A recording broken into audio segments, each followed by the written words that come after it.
Hello everyone, आज हम पढ़ेंगे एनसीईआरटी का second chapter which is consumer behaviour. चलिए स्टार्ट करते हैं कंज्यूमर बिहेवियर। कंज्यूमर बिहेवियर में हम एक इंडिविजुअल कंज्यूमर के बारे में पढ़ेंगे, उनके बिहेवियर को एनालाइज करने की कोशिश करेंगे। सबसे पहले इस एनालिसिस में हम देखते हैं प्रॉब्लम ऑफ चॉइस। अब प्रॉब्लम ऑफ चॉइस क्या होता है और क्यों आता है? प्रॉब्लम ऑफ चॉइस होता है, ये इसके 3 रीजन से आने के लिए। पहला होता है यूएसए, अनलिमिटेड, जो हमारी वॉन्ट्स है वो अनलिमिटेड है। फिर जो है स्कैरसिटी, जो अभाव है, जो हमारे गुड्स हैं, जो हमारे जो रिसोर्सेज हैं उनके अभाव है। और ऑल्टरनेटिव यूजेस, जो हर हमारा गुड है या फिर हमारे रिसोर्स है उसका एक ऑल्टरनेटिव यूज है। तो इन सब तीनों के चलते हमको आता है problem of choice. Problem of choice क्या होता है? प्रॉब्लम ऑफ चॉइस होता है कि how the consumer is going to spend his income given the prices of the good and his preferences.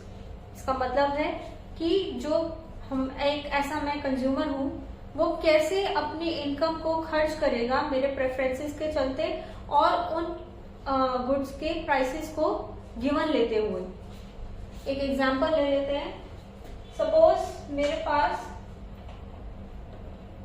100 रुपए इनकम है और मेरा प्राइस ऑफ गुड 1 है 10, प्राइस ऑफ गुड 2 है 5।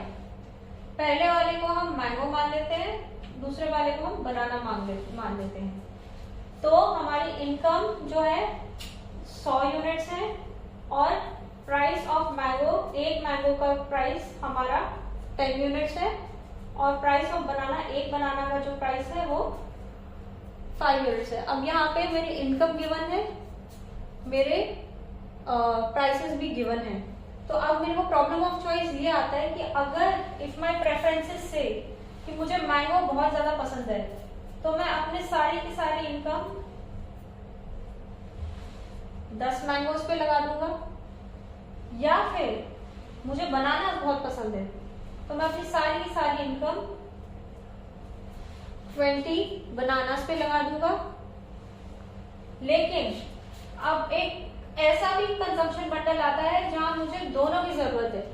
अगर मेरे प्रेफरेंसेस कहते हैं कि मुझे बनाना भी पसंद है और मुझे मैंगो भी पसंद है, तो समथिंग लाइक 5, 10, 50 रुपए जो है मैंने अपने मैंगो पे लगाए और 50 रुपए उतने ही मैंने अपने बनाना पे लगाए, तो मेरे 5, 10 एक बंडल आ गया। इसे ही प्रॉब्लम ऑफ चॉइस कहते हैं कि यूएसए के चलते, अनलिमिटेड वॉन्ट्स के चलते, स्कैरसिटी के चलते और ये हमारे ऑल्टरनेटिव यूजेस के चलते एक प्रॉब्लम आ जाती है कि हम अपने इनकम को कैसे खर्च करें और हमारे प्रेफरेंसेस के चलते उनको कैसे एलोकेट करें। तो वो आती है प्रॉब्लम ऑफ चॉइस ना, ऐसे ठीक होती है। फिर होते हैं कंजम्पशन बंडल्स। ये 5, 10 is nothing but a consumption bundle which is always assumed to be greater than or equal to 0। इस एनालिसिस में हम अपने जो कंजम्पशन बंडल है उसको हम ग्रेटर देन और इक्वल टू 0 मानेंगे। हम नेगेटिव कंजम्पशन नहीं कंसिडर करते। Particular values of consumption bundle are going to give particular bundles. ठीक है, जैसे 5, 10 एक पर्टिकुलर बंडल है, 10, 0 एक पर्टिकुलर बंडल है, 0, 5 एक पर्टिकुलर बंडल है। फिर डिमांड कैसे जनरेट होती है? मैंने ये डिमांड जो जनरेट करी आप ये बनाना की, मैंगो की, इसको कैसे जनरेट किया on the basis of utility. Utility क्या होती है? मेरी वांट सैटिस्फाइंग कैपेसिटी होती है। Utility is want satisfying capacity. तो मुझे बहुत पसंद था अगर मैंगो, तो मैंने सिर्फ मैंगो ही खरीदे 10। अगर मुझे बहुत पसंद था बनाना तो मैंने सिर्फ बनाना ही खरीदे सीधा 20। उसकी वो यूटिलिटी होती है। Utility can change for one individual to another. Suppose आपको बनाना ज्यादा पसंद था, मेरे को मैंगो ज्यादा पसंद था, तो उस अकॉर्डिंग हमने परचेज करी। सिमिलरली किसी को चॉकलेट बहुत पसंद होती है, किसी को टॉफी बहुत पसंद होती है। तो सेम गुड की अलग अलग लोगों के लिए अलग अलग यूटिलिटी हो सकती है। दूसरा, यूटिलिटी डिफरेंट टाइम और डिफरेंट प्लेस पे भी चेंज होती है।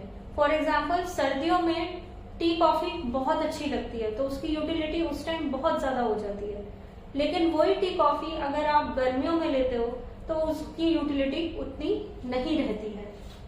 आगे बढ़ते हैं। यूटिलिटी एनालिसिस को हम दो भागों में डिवाइड करते हैं। दो भाग में हम पढ़ते हैं यूटिलिटी को। एक स्कूल ऑफ थॉट कहता है कि यूटिलिटी कार्डिनल है और एक स्कूल ऑफ थॉट कहता है यूटिलिटी ऑर्डिनल है। जो स्कूल ऑफ थॉट कहता है कि यूटिलिटी कार्डिनल है वो कहते हैं कि utility can be express in the form of numbers. अगर हम यूटिलिटी को नंबर्स की फॉर्म में रिप्रेजेंट कर सकते हैं तो उसको हम एक कार्डिनल यूटिलिटी एनालिसिस कहते हैं। अब कार्डिनल यूटिलिटी एनालिसिस में हमारे दो कंसेप्ट आ जाते हैं। पहला है हमारा टोटल यूटिलिटी, दूसरा है हमारा marginal utility. Total utility is the total satisfaction that I derive from consuming X unit of the commodity. Suppose X को ले लो आप 10, मेरे पास टोटल 10 ही यूनिट थे और उन सारों को कंज्यूम करने से कुछ भी किसी भी चीज के, जैसे 10 चॉकलेट थी मेरे पास, सारों को कंज्यूम करने से मेरे को कितनी यूटिलिटी मिली तो उसको कहते हैं हम टोटल यूटिलिटी। वहीं अगर मेरे पास 9th यूनिट ऑफ चॉकलेट थी और 10th यूनिट ऑफ चॉकलेट थी तो 10th यूनिट से अगर हम 9th यूनिट को कंपेयर करें, माइनस कर दें तो उसे मार्शल यूटिलिटी कहते हैं। मार्शल यूटिलिटी वो होता है which is utility derive from consuming 1 extra unit of the commodity. वो मैं बोला ना कि जैसे यहाँ पे एक स्केड्यूल ले लीजिए, यहाँ पे एक स्केड्यूल ले लीजिए जिसमें 1 2 3 4 5 6 यूनिट्स ऑफ चॉकलेट ले लीजिए। चलिए 6 यूनिट्स ऑफ चॉकलेट है हमारे पास, तो उसकी टोटल यूटिलिटी हमारे को दी गई है साइड में। इसको स्केड्यूल कहा जाता है, जब टेबल के फॉर्म में होता है तो उसे स्केड्यूल कहा जाता है। इस स्केड्यूल में चॉकलेट्स के 6 यूनिट्स के लिए टोटल यूटिलिटी पहले की 12, सेकंड की 18, थर्ड की 22, फोर्थ की 24, फिफ्थ की 24 और सिक्स्थ की भी 22। अब मार्जिनल यूटिलिटी होती है हर एडिशनल यूनिट का कितना यूटिलिटी हमको मिला। तो पहले जो पहला हमारे पास यूनिट था उसकी टोटल यूटिलिटी मार्जिनल यूटिलिटी एक ही हुई। सेकेंड उसमें हो गई total utility of first unit for second unit minus total utility of first unit, मतलब 18 minus 6 which is 18 minus 12 which is 6। ऐसे ही हम करते जाएंगे तो थर्ड यूनिट की कितनी हो गई 22 माइनस 18 विच इज 4। इसका एक जनरलाइज फॉर्मूला है हमारे पास कि mu ऑफ n मतलब n यूनिट्स, 10 हो सकती है, 12 हो सकती है, 100 हो सकती है, कुछ भी हो सकती है बट पॉजिटिव होगी। mu from n is equal to tu of n minus tu n minus 1, मतलब जैसे third unit minus second unit, tu of n minus tu of n minus 1। और tu ऑफ n का एक formula होता है कि which is the sum of marginal utilities from all the units। यदि हम यहाँ पे सबको ऐड कर देंगे तो हमारे पास 6 यूनिट्स की टोटल यूटिलिटी आ जाएगी। आप करके देखिए 10 plus 12 20 22 plus 2 24 minus 2 which is 22। ये 6 यूनिट्स की मेरी मार्जिनल यूटिलिटी है which is equal to 6 unit की टोटल यूटिलिटी।